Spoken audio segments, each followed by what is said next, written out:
Stockrooms. The stockroom listing just contains parts for your facility. It is here that you will enter and display quantity details about a part.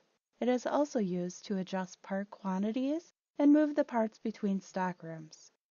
Go to the Stockrooms page from the Inventory dropdown, and you will see the location tree on the left and a list of stockrooms on the right. Click the location and then the View icon. Click the Stockroom Parts tab to bring up a list of parts. You can narrow this list by using your filtering and sorting options. Again, remember that your filters from the last time may still be in place, so check your filters if you're not seeing what you're expected to see.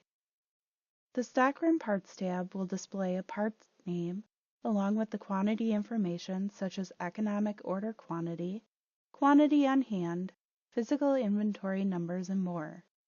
You can set reorder levels, minimums, and maximums. At the bottom of the Stockroom Parts tab, you will find related details about the part.